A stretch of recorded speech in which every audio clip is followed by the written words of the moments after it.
तो साहिबान, कदरदान, मेहरबान, दिल और दिमाग थाम के सुनिएगा। कहानियों का मंत्रा सीजन 1 की अपरंपार छप्पर फाड़ धुआंधार सफलता के बाद एमएनएम टॉकीज पेश करते हैं कहानियों का मंत्रा सीजन 2 यानी कि दोगुनी खुशी और दोगुना मजा। अजी कहानियों का क्या है जनाब, हर घड़ी हर लम्हा हर कोई ना कोई कहानी ही तो बुन रहा होता है, फिर चाहे वो कहानी अच्छी हो या बुरी, हिट हो या फ्लॉप। मगर कहानियों का मंत्रा में हम आपके लिए चुन चुन कर लाते हैं ऐसी खास कहानियां जिन्हें सुनकर मजा तो आएगा ही, साथ ही साथ आप बोलेंगे वाह वाह, क्या बात क्या बात क्या बात आई। तो आज की ऐसी ही मजेदार कहानी है यूरोप के जाने माने film director, producer, script writer, actor, cameraman, lightman और ऑडियंस खुद मिस्टर माइकल हकीम की, जो अपने कंट्री की सुस्त और सुकून से भरी लाइफस्टाइल से बोर होकर करना चाहते हैं कुछ नया, कुछ एक्साइटिंग। उन्हें एक ऐसी ग्लोबल फिल्म बनाने का कीड़ा है जो हो जाए पूरी दुनिया में मशहूर। और पूरी दुनिया में भारत की बढ़ती लोकप्रियता को मद्देनजर रखते हुए उन्होंने सोच लिया कि भाई फिल्म होगी तो भारत के ही ऊपर। तो यूरोप से वाया लंदन की इनडायरेक्ट फ्लाइट पकड़कर डायरेक्ट पहुंच गए जी भारत के ऊपर फिल्म बनाने। ये देखिए उनकी फ्लाइट लैंड करी। एयरपोर्ट में उन्हें रिसीव करने पहुंचे इंडिया में उनके लिए रिसर्च कर रहे script writer mister Pintu ji. Airport से बाहर आते ही मिस्टर माइकल बोले, ओह माय गॉड, इफ कितना गर्मी है तुम्हारे भारत में। इस पर देशभक्ति में सर से लेकर पांव तक लबालब भरे पिंटू जी बोले, अरे सर, पूरे भारत में अलग अलग जगहों पर अलग अलग किस्म की ऋतुएं होती हैं। ऋतु वो नहीं जो मेरे बगल में रहती है, मैं सीजन्स की बात कर रहा था सर। भारत के कुछ हिस्से ऐसे हैं जैसे कि कश्मीर, जहां में इस वक्त ठंड पड़ रही है, और भारत के कुछ हिस्से ऐसे हैं जैसे कि राजस्थान, जहां में इससे भी ज्यादा डबल गर्मी है। ये सुनकर माइकल हकीम भी सोच में पड़ गए कि अरे भाई, एक भारत और इतने मौसम, ऑसम। एयरपोर्ट से होटल की तरफ आगे बढ़ते हुए माइकल ने देखा कि बहुत से लोग सड़कों पर नाच रहे थे। एक दूसरे के चेहरे पर रंग गुलाल लगा रहे थे, ढोल नगाड़े बज रहे थे। माइकल हकीम जी ने पूछा, oh my god, what are they doing? इससे पहले कि पिंटू कुछ बता पाता, माइकल जी फिर से बोले, Oh yeah, they must be playing Holi. I have seen videos of Holi festival. तुम्हारे लिए होली डे। इस पर मुस्कुराकर पिंटू जी बोले, अरे नहीं जी डायरेक्टर भाई साहब, होली तो जी आती है फरवरी मार्च के महीने में। ये तो जी इंडिया के सबसे बड़े फेस्टिवल की खुशी मनाई जा रही है। इतने में खुशी से नाच रहे लोग चिल्लाने लगे, जीत गए। माइकल भाई साहब सोचने लगे कि भाई आखिर क्या जीत गए। पिंटू जी से पूछे, Oh, is this about cricket match? I know तुम इंडियंस क्रिकेट के लिए पागल crazy। पिंटू जी बोले, अरे बात तो सही है भाई साहब, इंडियंस क्रेजी तो हैं क्रिकेट के वास्ते, मगर ये क्रिकेट मैच जीतने की खुशी नहीं मना रहे। ये तो जी दुनिया के सबसे बड़े डेमोक्रेसी के सबसे बड़े मैच यानी कि इलेक्शंस जीतने की खुशी मना रहे हैं। और जी जो पार्टी जीती, ये उसी पार्टी के सपोर्टर हैं जो जीतने की खुशी में नाच रहे हैं।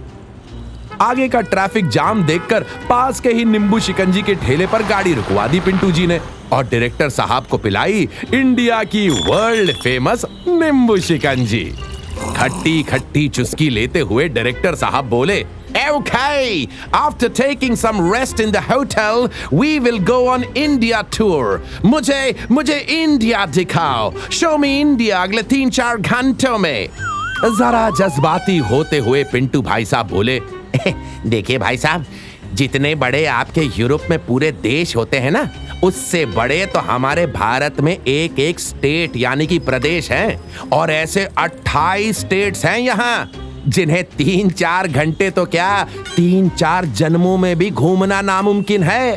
ये सब सुनकर गहन चिंता में पड़ गए माइकल भाई साहब। बोले, Okay, I will think about the location बाद में later. First, let's decide language of the film. कौन सी भाषा बोली जाती है इंडिया में? पिंटू जी फिर से परेशान। अब कैसे बताएं कि कौन सी भाषा बोली जाती है पूरे इंडिया में? यहां तो हर स्टेट की अपनी अलग भाषा है। रोड किनारे खड़े होकर नींबू पानी की चुस्कियां ले रहे थे माइकल भाई साहब, और पिंटू जी ने पेड़ के नीचे रखे प्लास्टिक की चेयर में उन्हें बिठाया और फिर बोले, देखिए सर, टोटल 121 से भी ज्यादा भाषाएं बोली जाती है भारत में। यहाँ के हर स्टेट के हर कस्बे की अपनी अलग भाषा है, और हर 200-300 किलोमीटर में बोली, खान पान, वेशभूषा सब बदल जाता है। ये सुनते ही नींबू पानी का आखिरी सिप लिया माइकल भाई साहब ने और बोले, ओके, ठीक है, हम लोकेशन और भाषा बाद में सोचेगा। थीम सोचता है, रिलीजन पे फिल्म बनाएगा हम, इंडिया के रिलीजन पर। Tell me about the god you worship here. Pintu ji फिर से परेशान, सोचने लगे कि अब इसका क्या आंसर दूं। कहीं इस बेचारे गोरे को हार्ट अटैक आ गया तो मेरा बाकी का पेमेंट कौन करेगा? हिम्मत जुटाते हुए पिंटू जी बोले, माइकल जी, वैसे जितनी आपके यूरोप की टोटल पॉपुलेशन है ना, उससे भी ज्यादा गॉड पूजे जाते हैं जी भारत में। यहाँ हर कास्ट और रिलीजन के लोगों के अपने अलग अलग भगवान हैं, मगर हर कोई अपने गॉड के साथ साथ दूसरे गॉड की भी उतनी ही रिस्पेक्ट करता है। परेशान होकर माइकल जी बोले, Oh God, I mean to say, oh my God, your God, my God, oh my God, कितने सारे God. Is there anything that unites India? क्या ऐसा कुछ है जो सब इंडियंस को एकजुट करता है? पिंटू जी बोले, है ना सर, एक चीज है जो पूरे भारत को एकजुट करता है। भारत में इतनी सारी डाइवर्सिटीज होने के बावजूद भी सब साथ मिलजुल कर एक साथ एक ही देश में एक ही कानून व्यवस्था का पालन करते हैं, एक ही रिपब्लिक के अंदर रहते हैं। देश की सेना में, क्रिकेट टीम में, ISRO, Bhabha atomic research centre जैसे सभी गवर्नमेंट ऑर्गेनाइजेशंस में देश के हर कोने से लोग हिस्सा लेते हैं, और ऐसे विभिन्नता वाले 150 करोड़ भारतीयों का केवल एक प्रधानमंत्री होता है, जिसका चुनाव पूरा देश एकजुट होकर करता है, और जो हमने अभी अभी किया। और यही सबसे बड़ी खूबसूरती है हमारे देश की। और किसी ने भी, चाहे जिस किसी भी कैंडिडेट को वोट दिया हो, चाहे कोई किसी के कितने भी खिलाफ क्यों ना गया हो, एक बार जब इलेक्शंस के रिजल्ट आ जाते हैं ना, वो फैसला हर भारतीय को मंजूर होता है। हर 5 सालों में यहाँ गवर्नमेंट का इलेक्शन होता है, जिसमें देश का एक साधारण से साधारण व्यक्ति भी अगर दिल में देशभक्ति की सच्ची भावना हो तो इलेक्शन लड़ सकता है और जीत भी सकता है।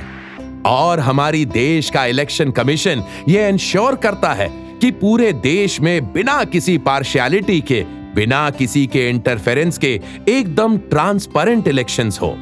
अरे इंडिया के गुजरात के जंगलों के बीच एक जगह ऐसी भी है जहां सिर्फ एक वोटर रहता है, फिर भी जब भी देश में इलेक्शंस होते हैं, इलेक्शन कमीशन की पूरी टीम उस जंगल में पोलिंग बूथ सेटअप करती है ताकि उस एक भारतीय को भी वोटिंग का अधिकार मिल सके। क्योंकि डेमोक्रेसी में हर एक आदमी, हर एक वोट कीमती होता है। यही है मेरे देश की सबसे खूबसूरत बात। इतना सब सुनकर माइकल भाई साहब के तो होश ही उड़ गए। वो बोले, हम समझ गया। इंडिया जैसा देश ना कोई था, ना कोई है, ना कोई रहेगा। इंडिया के ऊपर 2 घंटे की फिल्म बनाना कैंसल। इंडिया के इस ब्यूटीफुल डेमोक्रेसी के ऊपर मैं पूरी सीरीज बनाएगा। नाम होगा जिसका वंडर्स ऑफ इंडियन डेमोक्रेसी। जय हिंद।